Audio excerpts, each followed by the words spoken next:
أيها الناس اتقوا الله حق تقاته ولا تموتن إلا وأنتم مسلمون. أعوذ بالله من الشيطان الرجيم.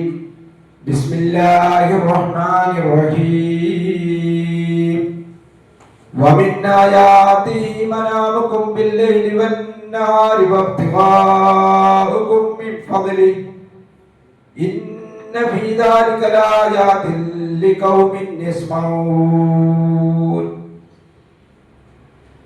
ഏറെ ബഹുമാനാദരവുള്ള സഹോദരന്മാരെ, സഹോദരികളെ, അല്ലാഹുവിൻ്റെ നിയമനിർദ്ദേശങ്ങൾ പാലിച്ചുകൊണ്ട് ജീവിതത്തിൻ്റെ നിഖില മേഖലകളിലും അല്ലാഹുവിനെ ഭയപ്പെട്ടുകൊണ്ട് നല്ല വിശ്വാസികളായിക്കൊണ്ട് ജീവിക്കണമേ എന്ന് ആമുഖമായി ഉണർത്തുകയാണ്, വസിയത്ത് ചെയ്യുകയാണ്.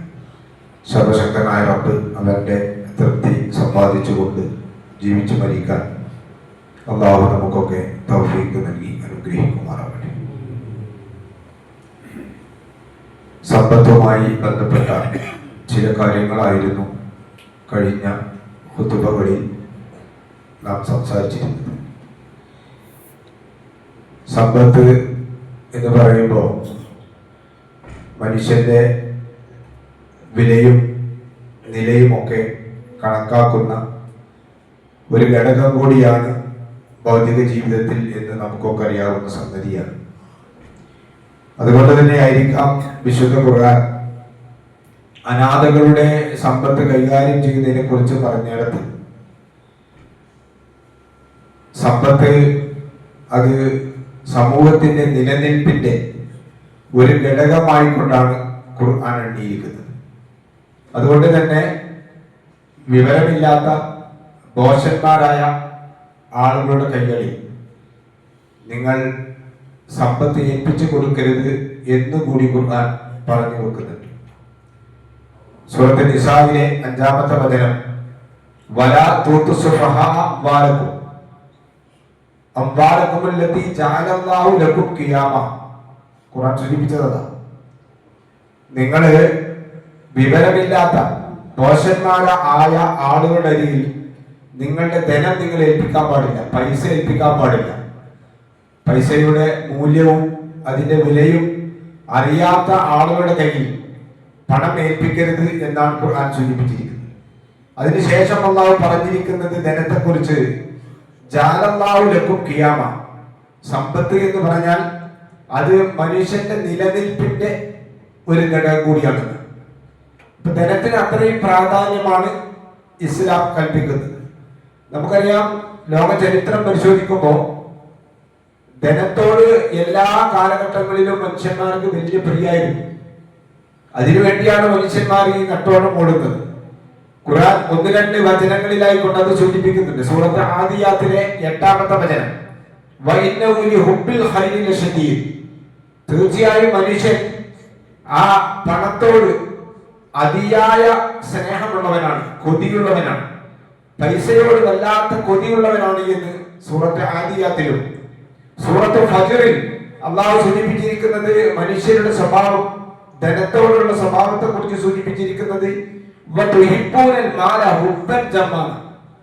വല്ലാത്തൊരു പദമാണ് വതുഹിബ്ബൂനൽ മാല. മനുഷ്യന്മാര് ഇഷ്ടപ്പെടുന്നു, സാധാരണ ഒരു ഇഷ്ടമല്ല, ഹുബ്ബൻ ജമ്മാ, വല്ലാത്ത ഒരു ഇഷ്ടമാണ് ജനങ്ങൾക്ക് സമ്പത്തിനോട്. അത് ഏറെക്കുറെ നമ്മുടെയൊക്കെ അനുഭവങ്ങൾ നമുക്ക് പഠിപ്പിച്ചു തരുന്നതും അങ്ങനെ തന്നെയാണ്. പണത്തിന് വേണ്ടി എന്തും ചെയ്യാൻ മടിക്കാത്ത ഒരു കാലഘട്ടമാണ് ഈ ആധുനിക കാലഘട്ടം. വല്ലാത്ത സ്നേഹം, പണമുണ്ടാക്കണം എങ്ങനെയെങ്കിലും. വിശുദ്ധ ഖുർആൻ ഞാൻ ഓതിയ സൂറത്ത് റൂമിലെ 23-ാമത്തെ വചനത്തിൽ അല്ലാഹു സൂചിപ്പിക്കുന്നത് ധനം എന്ന് പറയുമ്പോൾ അല്ലാഹുവിന്റെ ഒരു ദൃഷ്ടാന്തം കൂടിയാണെന്ന് ഖുർആൻ സൂചിപ്പിക്കുന്നുണ്ട്. വിശുദ്ധ ഖുർആൻ സൂറത്ത് റൂമിൽ ഒരുപാട് ആയത്തുകളിൽ തുടർച്ചയായി വമിൻ ആയാതിഹി വമിൻ ആയാതിഹി എന്ന് ഖുർആൻ പറഞ്ഞതിന് ശേഷം ഈ ആയത്തിൽ എന്ന് പറയുന്നത് വമിൻ ആയാതിഹി മനാമുകും ബില്ലൈലി വന്നഹാർ. രാത്രിയും പകലും നിങ്ങൾക്ക് ഉറക്കത്തെ സംവിധാനിച്ചവൻ, ആ സംവിധാനം അല്ലാഹുവിന്റെ ദൃഷ്ടാന്തത്തിൽപ്പെട്ടതാണെന്നാണ്. ഉറക്കം എന്ന് പറയുമ്പോൾ കൂടുതൽ വിശദീകരിക്കാൻ ഉദ്ദേശിക്കുന്നില്ല.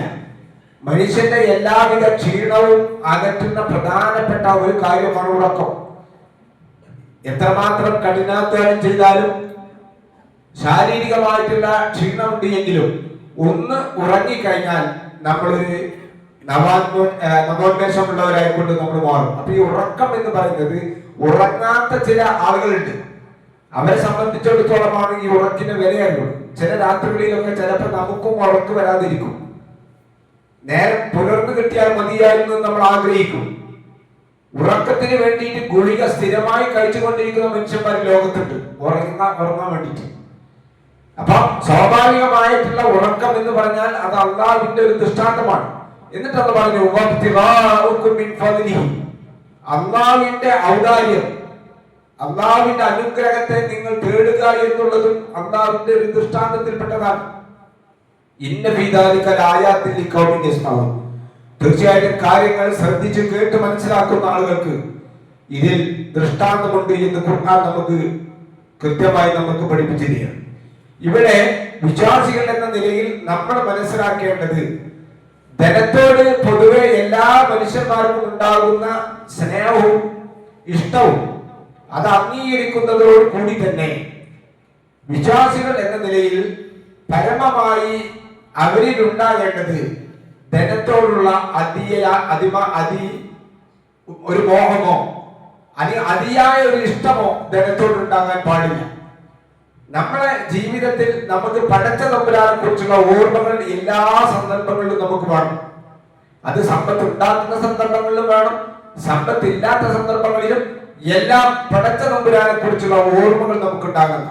ഇപ്പൊ നമ്മൾ സാധാരണ കേൾക്കുന്ന ആയത്തുണ്ടല്ലോ, സൂറത്ത് ജുമയിൽ, സത്യവിശ്വാസികളെ, നിങ്ങൾ നമസ്കാരത്തിലേക്ക്, വെള്ളിയാഴ്ച നമസ്കാരത്തിലേക്ക് വിളിക്കപ്പെട്ടാൽ അള്ളാഹുവിന്റെ ദിക്റിലേക്ക് നിങ്ങൾ ഓടി വരണം. വെള്ളിയാഴ്ച ബാങ്ക് കൊടുത്താൽ, അല്ലെങ്കിൽ അതിനു മുമ്പ് തന്നെ പ്രവാചക സല്ലല്ലാഹു അലൈഹി വസല്ലം അത് വിശദീകരിച്ചിട്ടുണ്ട്. ജുമുഅ നമസ്കാരത്തിന് നേരത്തെ വരുന്ന ആളുകൾക്ക് ഒട്ടകത്തിനടുത്ത കൂലിയുണ്ട് എന്നും അതിനുശേഷം വരുന്നവർക്ക് പശുവിന് അടുത്ത് കൊടുത്ത കൂലിയുണ്ടെന്നെല്ലാം നമ്മൾ കേട്ടതാണ്. അപ്പൊ ബാങ്ക് കൊടുത്തതിന് ശേഷം അല്ല സത്യത്തിൽ വരേണ്ടത്. ഖുർആനിൽ ഉപയോഗിച്ചിരിക്കുന്ന പദം അതാണ് എങ്കിലും ഈ ആയത്തിനെ വിശദീകരിച്ചുകൊണ്ട് റസൂൽ സല്ലല്ലാഹു അലൈഹി വസല്ലം പറഞ്ഞു തന്നു, നേരത്തെ വരുന്നവർക്ക് വലിയ പ്രതിഫലമുണ്ട്. എന്നിട്ട് അത് പറയാം, അതിന്റെ അതിക്കില്ല, അള്ളാഹുവിന്റെ ഉത്ബോധനത്തിലേക്കാണ് നിങ്ങൾ തൃപ്തിപ്പെട്ടു വരുന്നത്. കണ്ടോ, നമുക്ക് ധനമുണ്ടാക്കുന്ന കച്ചവടം, സാധാരണ രീതിയിലുള്ള കച്ചവടങ്ങൾ അള്ളാഹുവിന്റെ വിളി കേട്ടാൽ അവിടെ പിന്നെ കച്ചവടം ചെയ്യാൻ പാടില്ല. ബാങ്ക് കൊടുത്തതിന് ശേഷം ചെയ്യുന്ന കച്ചവടം ഹറാമാണ് എന്ന് വരെ പറഞ്ഞ പണ്ഡിതന്മാരുണ്ട്. അവർ ശരിക്കും ശ്രദ്ധിക്കണം, കച്ചവടക്കാരൊക്കെ ഇതും കൂടിയാണ് കൊടുക്കട്ടെ നമ്മൾ വിചാരിക്കണ്ടല്ലോ. വെള്ളിയാഴ്ച ബാങ്ക് കൊടുത്തു കഴിഞ്ഞാൽ പിന്നീട് സാധനം വിൽക്കുന്നത് വളരെ ഗൗരവമായിട്ടുള്ള കാര്യമാണ്. അവന്റെ ഒരു വിചാരിച്ചൂടെ സ്വഭാവമായി വേണ്ടത് കച്ചവടത്തെ നീ ഉപേക്ഷിക്കണം. നിങ്ങൾ അറിയുന്നവരാണെങ്കിൽ അതാണ് നിങ്ങൾക്ക് നല്ലത്. എന്നിട്ട് നിങ്ങൾ നോക്കൂ, എന്നിട്ടും അല്ലാഹു തആല പറഞ്ഞു, നമസ്കാരം നിർവഹിച്ചു കഴിഞ്ഞാൽ പിന്നെ നിങ്ങൾ പള്ളിയിൽ ചടഞ്ഞു കൂടേണ്ടതുണ്ടോ? ഇല്ല. നിങ്ങളുടെ ധനസമ്പാദനത്തിന് വേണ്ടി, ജീവിത വ്യവഹാരങ്ങൾക്ക് വേണ്ടി, നിങ്ങൾക്ക് നിങ്ങളുടെ ബിസിനസിന് വേണ്ടി പുറത്തേക്ക് പോകാം.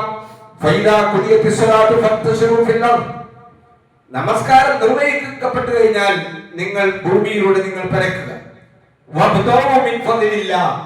നിങ്ങൾ അള്ളാഹുവിന്റെ ഔദാര്യത്തെ തേടുക എന്ന് പറഞ്ഞാൽ, അള്ളാഹു നമുക്കൊക്കെ ഓരോരുത്തർക്കും നിശ്ചയിച്ചിരിക്കുന്ന നമ്മുടെ സാമ്പത്തികമായിട്ടുള്ള മെച്ചപ്പെടുത്തുന്നതിന് വേണ്ടി, പൈസ ഉണ്ടാക്കുന്നതിന് വേണ്ടി ഫദ്ല് നിങ്ങൾ തേടുക.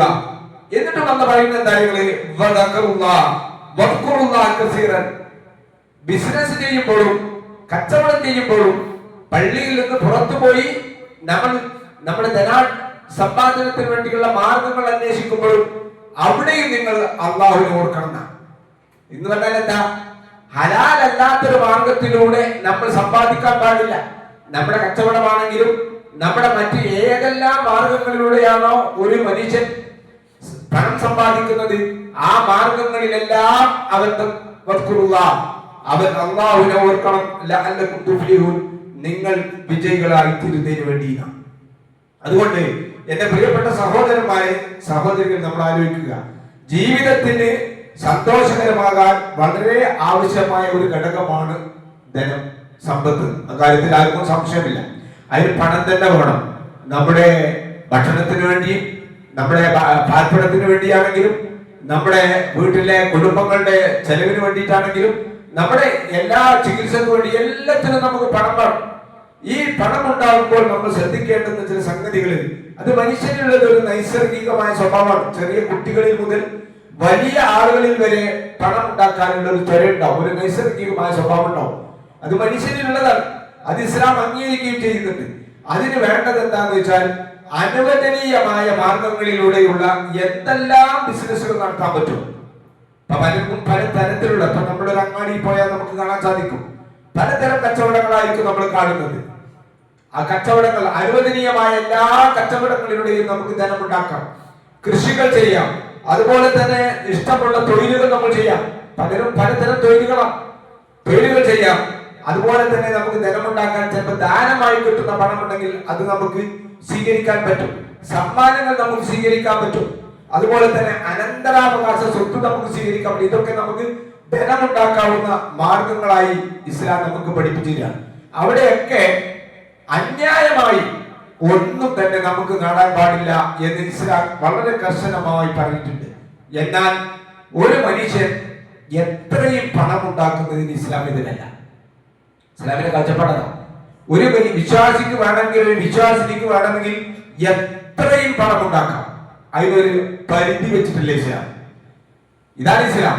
പക്ഷെ അവിടെ വെച്ചിരിക്കുന്ന ഒരു നിബന്ധന എന്താണെന്ന് വെച്ചിട്ടുണ്ടെങ്കിൽ, ആ പണം ഉണ്ടാക്കുമ്പോൾ അനുവദനീയമായ മാർഗത്തിലല്ലാതെ, ഹലാലായ മാർഗമല്ലാതെ മറ്റൊരു മാർഗം പണം ഉണ്ടാക്കാൻ വിശ്വാസികൾ ഉപയോഗപ്പെടുത്താൻ പാടില്ല. നമുക്കറിയാം, പ്രവാചകന്മാരുടെ കൂട്ടത്തിൽ സമ്പന്നന്മാരായിട്ടുള്ള രാജാക്കന്മാരായിട്ടുള്ള ആളുകൾ ഉണ്ടായിരുന്നു.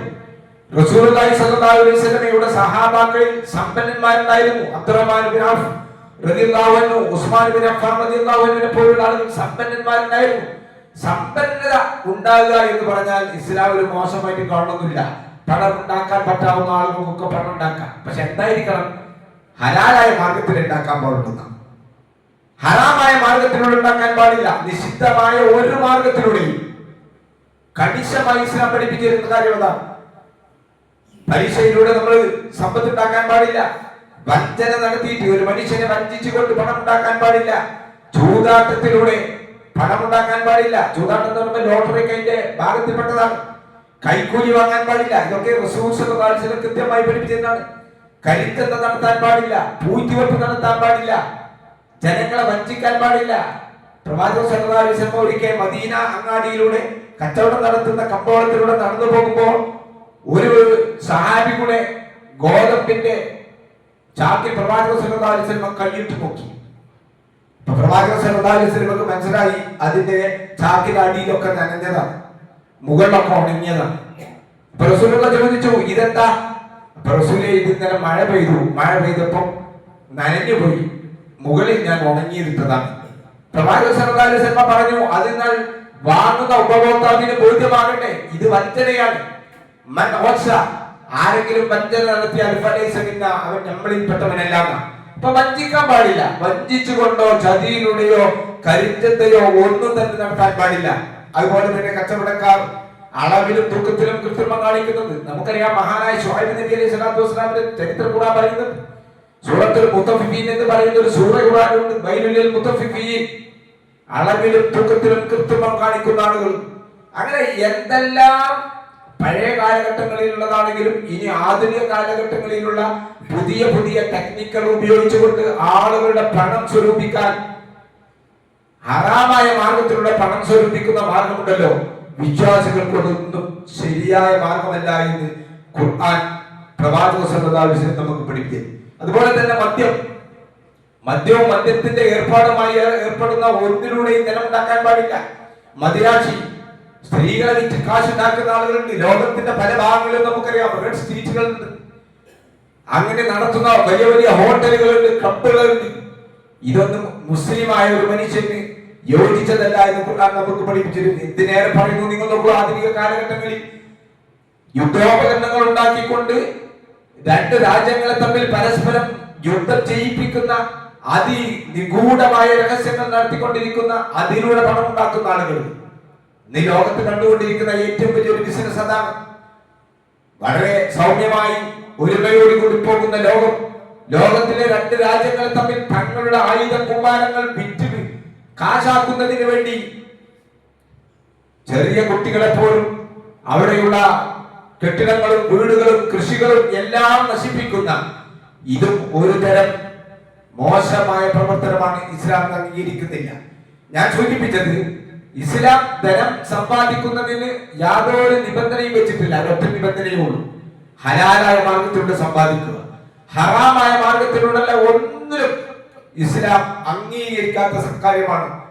പ്രവാചകൻ സല്ലല്ലാഹു അലൈഹി വസല്ലം ഒരുപാട് നിർദ്ദേശങ്ങൾ ഇതുമായി ബന്ധപ്പെട്ടുകൊണ്ട് സൂചിപ്പിക്കുന്നത് നമ്മൾ വളരെ ശ്രദ്ധിക്കണം. കച്ചവടക്കാരാണെങ്കിലും കൃഷിക്കാരാണെങ്കിലും നമ്മൾ തൊഴിലെടുക്കുന്ന ആളുകളാണെങ്കിലും നമ്മൾ ഓരോരുത്തരും വാങ്ങുന്ന പൈസ അന്യായമായിട്ടാണോ എന്ന് നമ്മൾ ഓരോരുത്തരും മനസ്സിലാക്കുക. ഒരു കൂലിപ്പണി എടുക്കുന്ന ഒരു മനുഷ്യൻ മുതൽ ഏത് ജോലി എടുക്കുന്ന ഒരു ഡോക്ടറാണെങ്കിലും എഞ്ചിനീയർ ആണെങ്കിലും അയാൾക്ക് അനുയോജ്യമല്ലാത്ത രൂപത്തിൽ തന്റെ ഉപഭോക്താക്കളെ പറ്റിച്ചുകൊണ്ടാണ് അയാൾ നേടുന്നതെങ്കിൽ ആ പൈസ ഹലാലല്ല എന്ന് കൃത്യമായി നമ്മൾ മനസ്സിലാക്കേണ്ടത്. അത് നമ്മൾ ഓരോരുത്തരും വ്യത്യസ്തങ്ങളായ ഫീൽഡുകളിലാണ് ഓരോരുത്തരും പ്രവർത്തിച്ചുകൊണ്ടിരിക്കുന്നത്. അത് നമ്മൾ വളരെ ശ്രദ്ധിക്കണം. പറ്റിക്കാൻ പാടില്ല. ഒരു നിലക്കും ഒരു മനുഷ്യനെ പറ്റിച്ചുകൊണ്ട് നമ്മൾ കാശുണ്ടാക്കുക എന്ന് പറയുന്നത് ഇസ്ലാം അംഗീകരിക്കാത്ത കാര്യമാണ്. വിശുദ്ധ ഖുർആൻ വളരെ കൃത്യമായി പഠിപ്പിച്ചിട്ടുണ്ട്. സൂറത്ത് അൽ-ബഖറ 168-ാമത്തെ വചനത്തിൽ യാ അയ്യുഹന്നാസ് കുലൂ മിമ്മാ ഫിൽ അർദി ഹലാലൻ തയ്യിബ, ജനങ്ങളെ നിങ്ങൾ ഭക്ഷിക്കുമ്പോൾ, ഭൂമിയിൽ നിന്ന് നിങ്ങൾ ഭക്ഷിക്കുമ്പോൾ ഹലാലും തയ്യിബുമായതേ ഭക്ഷിക്കാൻ പാടുള്ളൂ. അനുവദനീയമായതും വിശിഷ്ടമായതേ നമ്മൾ തിന്നാൻ പാടുള്ളൂ. നമ്മൾ നമ്മുടെ മക്കളെ കൊണ്ട് തീറ്റിക്കാൻ പാടുള്ളൂ. നമ്മൾ ഒരാളെ പറ്റിച്ചിട്ട്, നമ്മൾ ഒരാളെ ചതിച്ചിട്ട്, നമ്മൾ ഒരാൾ കൈക്കൂലി വാങ്ങിയിട്ട്, നമ്മൾ ഒരാൾക്ക് പലിശ വാങ്ങിയിട്ട്, നമ്മൾ വേറെ ഏതെങ്കിലും രൂപത്തിൽ അള്ളാഹുവിന് ഇഷ്ടമില്ലാത്ത രൂപത്തിൽ പണം വാങ്ങിയിട്ടാണ് നമ്മൾ ഭക്ഷിക്കുന്നതെങ്കിൽ അള്ളാഹു കൃത്യമായി പറയുന്നു അങ്ങനെ തിന്നാൻ പാടില്ല. അത് നമ്മൾ ഓരോരുത്തരുമാണ് വിചാരിക്കേണ്ടത്, ചിന്തിക്കേണ്ടത്. അള്ളാഹു ഹലാൽ എന്ന് പറഞ്ഞിരിക്കുന്ന മാർഗത്തിൽ നിന്ന് വ്യതിചലിച്ചു കൊണ്ടുപോകുന്ന എന്തെല്ലാം മാർഗമുണ്ടോ അതൊക്കെ പിശാചിന്റെ കാലടികളെ പിന്തുടരലാണ്. അവൻ വ്യക്തമായ ശത്രുവാണ്. അത് നമ്മൾ ശ്രദ്ധിക്കണം. പൈസക്ക് വല്ലാത്ത മോഹമായിരിക്കും എല്ലാ മനുഷ്യന്മാർക്കുണ്ടാകുക. നിങ്ങൾ ആലോചിക്കണം, ഈ പൈസയുടെ മോഹം അന്യായമായി തനിക്ക് അനുവദിക്കപ്പെടാത്തതാണെങ്കിൽ അത് വാങ്ങാൻ നമ്മൾ ഒരിക്കലും പാടില്ല. അങ്ങനെ നമ്മൾ ഉണ്ടാക്കാൻ പാടില്ല. അത് കൃത്യമായി നമ്മുടെ ബോധം ഉണ്ടാകണം. നമ്മൾ നമ്മുടെ പോക്കറ്റിലേക്ക് എത്തുന്ന ഒരു 100 രൂപയാണെങ്കിലും 50 രൂപയാണെങ്കിലും നമ്മൾ ഓരോരുത്തരും വിചാരിക്കുക, നമ്മൾ ചെയ്യുന്ന ഓരോ ഏർപ്പാടിലും ആളുകളെ പൊട്ടിച്ച് ചതിച്ച് അല്ലെങ്കിൽ ആളുകളെ നമ്മുടെ വിശ്വാസ്യത ചൂഷണം ചെയ്തുകൊണ്ട് ജീവിക്കുന്നുണ്ടല്ലോ, ഒന്നും ഇസ്ലാം അംഗീകരിക്കുന്നില്ല. വിശ്വാസികളോട് അല്ലാഹു തആല ഒന്നും കൂടി കൃത്യമായി പറയാം. സൂറത്ത് അൽ-ബഖറ 2-ാം അധ്യായം 175-ാമത്തെ വചനത്തിൽ ഒന്നുകൂടി പറഞ്ഞു യാ അയ്യുഹല്ലദീന ആമനു. നമ്മളോട് തന്നെ പറയുന്നത്, ജനങ്ങളോടല്ല, നേരിട്ട് അല്ലാഹു വിശ്വാസികളോട് പറയാണ് യാ അയ്യുഹല്ലദീന ആമനു, സത്യവിശ്വാസികളെ കുലൂ മിൻ തയ്യിബാതി മാ റസഖനാകും, ഞാൻ നിങ്ങൾക്ക് നൽകിയതിൽ നിന്നും വിശിഷ്ടമായതേ തിന്നാൻ പാടുള്ളൂ. ഇപ്പൊ നമ്മൾ ആലോചിക്കുക, നമ്മൾ ഭക്ഷിക്കുന്നത്, നമ്മൾ ഉപയോഗപ്പെടുത്തുന്നത്, നമ്മളുടെ ധനം ആരെങ്കിലും ചതിച്ചിട്ടോ വഞ്ചിച്ചിട്ടോ അല്ലെങ്കിൽ വേറെ ഏതെങ്കിലും കുതന്ത്രങ്ങളിലൂടെ നമ്മൾ നേടിയതാണെങ്കിൽ അത് തയ്യിബല്ല എന്ന് കൃത്യമായി നമ്മൾ മനസ്സിലാക്കുക. നിങ്ങൾ അല്ലാഹുവിനെ മാത്രമാണ് ആരാധിക്കുന്നതെങ്കിൽ ഈ കാര്യം വിശിഷ്ടമായതേ നിങ്ങൾ തിന്നാൻ പാടുള്ളൂ, ഹലാലായതേ നിങ്ങൾ തിന്നാൻ പാടുള്ളൂ എന്ന് വിശുദ്ധ ഖുർആൻ കൃത്യമായി നമുക്ക് പഠിപ്പിച്ചിരുന്നു. മാത്രവുമല്ല, എന്റെ പ്രിയപ്പെട്ട സഹോദരന്മാരെ സഹോദരികളെ, നമ്മൾ പരലോകത്തിൽ വിശ്വസിക്കുന്നവരാണ്. ഇവിടുന്ന് നമ്മൾ ആരും ഒക്കെ നമ്മുടെ സുഹൃത്തുക്കളോ ആളുകളോ ഒക്കെ അറിയാതെയൊക്കെയാണ് നമ്മൾ വാങ്ങുന്നതെങ്കിലും പലപ്പോഴും ചില ഓഫീസുകളിലൊക്കെ വാർത്തകൾ നമുക്ക് കേൾക്കാൻ സാധിക്കും. സത്യസന്ധന്മാരായിട്ടുള്ള ഒരുപാട് ആളുകളുണ്ട് ഇല്ലേ? ഈ അടുത്ത ദിവസം ഒരാളുടെ അനുഭവം കേൾക്കാൻ സാധിച്ചു. എന്താണ്? ആ മനുഷ്യൻ ആ ഒരു ഓഫീസിൽ നിന്നും കിട്ടിയ പണത്തിന്റെ ഒരു വിഹിതം അവിടെ ജോലി ചെയ്യുന്ന ഒരു സഹോദരന്റെ കയ്യിൽ കൊണ്ടു കൊടുക്കുകയാണ് അവിടുത്തെ ഒരു സേവകൻ 500 രൂപ. ഇത് നമ്മുടെ ഓഫീസിൽ ഇങ്ങനെ കിട്ടിയതാണ്. ആ സഹോദരൻ പറഞ്ഞു, ആ പണം എനിക്ക് ആവശ്യമില്ല. ഇത് ഞാൻ ഏതെങ്കിലും ഒരു ഓഫീസിനെ കുറിച്ചല്ല. നമ്മൾ ആലോചിക്കുക, അന്യായമായി ഒരു മനുഷ്യനെ ചൂഷണം ചെയ്തുകൊണ്ടുള്ള ഒരു നയാ പൈസ നമ്മൾ വാങ്ങാൻ പാടില്ല. വിശുദ്ധ പ്രവാചക സ്വല്ലല്ലാഹു അലൈഹി വസല്ലം നമുക്ക് പഠിപ്പിച്ചു തന്നു, നാളെ പരലോകത്ത് നമ്മളെല്ലാവരും 2 കാര്യങ്ങൾക്ക് ഉത്തരം പറയാതെ പോകാൻ പറ്റില്ല. അതുകൊണ്ട് റസൂൽ സല്ലല്ലാഹു അലൈഹി വസല്ലം പറഞ്ഞിരിക്കുന്നത്, നിങ്ങളുടെ ധനം എവിടുന്നാണ് നിങ്ങൾ ഇത്ര പണക്കാരനായത്? നിങ്ങൾ ആലോചിച്ച് നോക്കി. ഇതിപ്പോ എവിടെയെങ്കിലും വീട്ടിൽ വരുമോ എന്നുള്ള പേടിച്ചിട്ടില്ല. നമുക്ക് അങ്ങനെയാണ് പേടി. വീടിനെ പേടിച്ചിട്ടല്ല, നമുക്ക് അള്ളാഹിനെയാണ് പേടി. അള്ളാഹിനെ നമ്മൾ പേടിക്കുമ്പോൾ അള്ളാഹിനോട് നമ്മൾ കൃത്യമായി പറയേണ്ടി വരും, അന്യായമായിട്ടാണോ എന്റെ ധനം ഉണ്ടായത്? മിൻ ഐനക്തസബഹു, എവിടുന്നാണ് ഇത് കിട്ടിയത്? കൃത്യമായി മറുപടി പറയേണ്ടി വരും. അല്ലാതെ നിങ്ങളുടെ നമ്മുടെ കാലടികൾ മുമ്പോട്ട് വെക്കാൻ പറ്റുകയില്ല എന്ന് പ്രവാചക സല്ലല്ലാഹു അലൈഹി വസല്ലം പറഞ്ഞ ഹദീസ് നമുക്കൊക്കെ അറിയാവുന്നതാണ്. വഫീമ അൻഫഖഹു, എന്തിനാണ് നിങ്ങൾ അത് ചെലവഴിച്ചിരിക്കുന്നത്? ഈ 2 ധനവുമായി ബന്ധപ്പെട്ടുകൊണ്ട് 2 കാര്യം, വേറെ ചില കാര്യങ്ങളെ കുറിച്ച് റസൂൽ പറഞ്ഞിട്ടുണ്ട്. ഇത് കൃത്യമായി നമ്മുടെ മനസ്സിലുണ്ടാകണം. നമ്മൾ സമ്പാദിച്ചിരിക്കുന്ന ഈ സമ്പാദ്യം എന്താകട്ടെ, ആ സമ്പാദ്യം എവിടുന്നാണ് നമുക്ക് ഇത് കിട്ടിയത്? കിട്ടുന്ന മാർഗം ഞാൻ സൂചിപ്പിച്ചു. അനുവദനീയമായ കച്ചവടങ്ങളിലൂടെ നമുക്ക് സമ്പത്ത് ഉണ്ടാക്കാം, കൃഷിയിലൂടെ നമുക്ക് സമ്പത്ത് ഉണ്ടാക്കാം. നമ്മൾ അധ്വാനിച്ചുണ്ടാകുന്ന ഏത് തൊഴിലിലൂടെയും നമുക്ക് സമ്പാദ്യം ഉണ്ടാക്കാം. അനന്തര സ്വത്ത് കിട്ടിയതാണെങ്കിൽ അത് നമ്മുടെ സമ്പാദ്യമാണ്. ദാനമായി കിട്ടിയതാണെങ്കിൽ അത് നമ്മുടെ സമ്പത്താണ്. സമ്മാനമായി നൽകിയതാണെങ്കിൽ നമുക്ക് സമ്പത്താണ്. അങ്ങനെയല്ലാതെ വേറെ ഏതെങ്കിലും അവിഹിത മാർഗത്തിലൂടെ നമ്മൾ വാങ്ങിയിട്ടുണ്ടെങ്കിൽ കൃത്യമായി പടച്ചോടെ മുമ്പിൽ നമ്മൾ ഉത്തരം പറയേണ്ടി വരും. എവിടുന്നാണ് കിട്ടിയത്, എന്തിനാണ് ചെലവ്? അപ്പൊ ചെലവഴിക്കുമ്പോഴും നമ്മൾ ശ്രദ്ധിക്കണം സഹോദരന്മാരെ. എങ്ങനെങ്കിലും എവിടെയെങ്കിലും അള്ളാഹുവിന് ഇഷ്ടമില്ലാത്തൊരു മാർഗത്തിൽ നമ്മളെ പണം പോകാനും പാടില്ല. അത് നമ്മൾ പലപ്പോഴും ശ്രദ്ധിക്കാറില്ല. പണം ഉണ്ടാക്കുന്ന കാര്യത്തിൽ ശ്രദ്ധ ചെലുത്തുന്നത് പോലെ അത് ചെലവഴിക്കുന്ന കാര്യത്തിലും നമ്മൾ ശ്രദ്ധ വേണം. അള്ളാഹുവിന് മുമ്പിൽ ഉത്തരം പറയേണ്ടി വരും.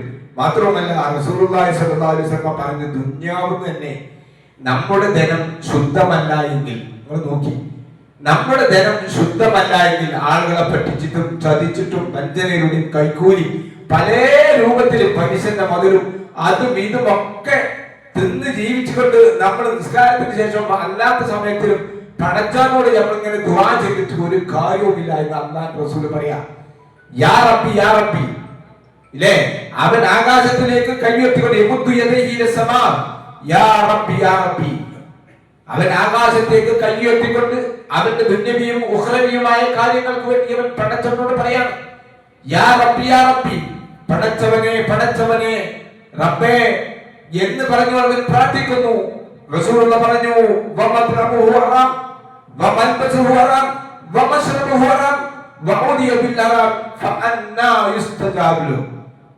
വളരെ കൃത്യമായി പ്രവാചകൻ സല്ലല്ലാഹു അലൈഹി വസല്ലം പറയാ, അവൻ ധരിച്ചിരിക്കുന്ന അവന്റെ വസ്ത്രം ഹറാമിലൂടെ സമ്പാദിച്ചതാണ്, അവൻ കഴിച്ചുകൊണ്ടിരിക്കുന്ന ഭക്ഷണം ഹറാമിലൂടെ സമ്പാദിച്ചതാണ്, അതുപോലെ തന്നെ അവന്റെ പാനീയം ഹറാമിലൂടെ അവൻ സമ്പാദിച്ചതാണ്.